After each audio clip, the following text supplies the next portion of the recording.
Have you ever wondered what if electricity triumphed over gasoline as the dominant fuel source for automobiles? Well, over 100 years ago it actually did. For a brief moment in history, electric cars were all the rage and outsold gasoline-powered vehicles. So why don't we see more EVs on the road today? So buckle up because we are about to take a wild ride back to the dawn of the automobile era. It is the year 1902 and the streets of America are a buzzing hive of activity with horseless carriages whizzing about. But wait, what's this? Two rival technologies battling for supremacy, electric versus gasoline. Who will come out on top? Well, the answer might surprise you. In 1902, there were around 30 different makes of electric cars on the market, whereas there was only one type of gasoline car, the Ford Model T, and by 1908, electric cars outsold gasoline-powered ones for the first time. There were more than twice as many electric vehicles registered in the US than gas-guzzling counterparts. The main reason for this was that electric cars were cheaper to purchase. They had a lower upfront cost and they were also cheaper to operate.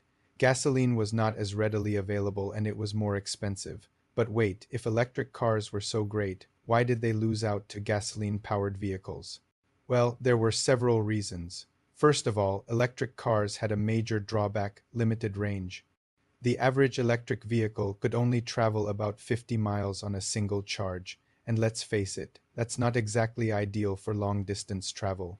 Imagine you're on a road trip and your car suddenly stops because it ran out of juice. Not exactly a fun situation to be in.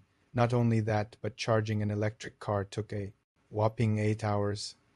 That's longer than most people are willing to wait, and the infrastructure for charging wasn't widely available. So if you wanted to go somewhere, you had to make sure there was a charging station nearby. Otherwise, you were in for a world of hurt. Plus, there were about 10 times as many gas stations as there were charging places. For electric cars, it just wasn't as convenient. Furthermore, the batteries in electric cars were heavy and took up a lot of space. This limited the amount of cargo space available, which was a major inconvenience for families or businesses that needed to transport goods. And let's not forget about the maintenance. Electric cars required regular maintenance, which could be costly. The batteries had to be replaced periodically, which added to the overall cost of ownership. Despite these challenges, electric cars were still popular among certain groups, particularly women. They were seen as a convenient and environmentally friendly option for getting around town.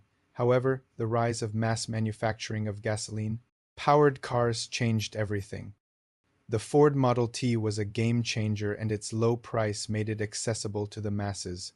Suddenly, everyone could afford a car and the demand for gasoline-powered vehicles skyrocketed. As the internal combustion engine improved, it became more efficient and produced less pollution. This made it even more appealing to consumers who were becoming increasingly aware of the environmental impact of their choices. By the 1930s, electric cars were virtually forgotten and the age of the gasoline-powered automobile had begun. So what can we learn from this? Well, it shows us that technological advancements don't always follow a linear path. Sometimes there are setbacks and unexpected twists and turns, but it also shows us that innovation never truly goes away. The electric car may have taken a back seat in the mid-20th century, but it roared back into the spotlight in the late 20th century and has become the vehicle of choice for many. And hey, who knows? Maybe one day electric cars will once again dominate the roads and gasoline cars will be forgotten. But until then, we'll just have to wait and see how it plays out. And don't forget to subscribe for more videos like this. Thanks for watching.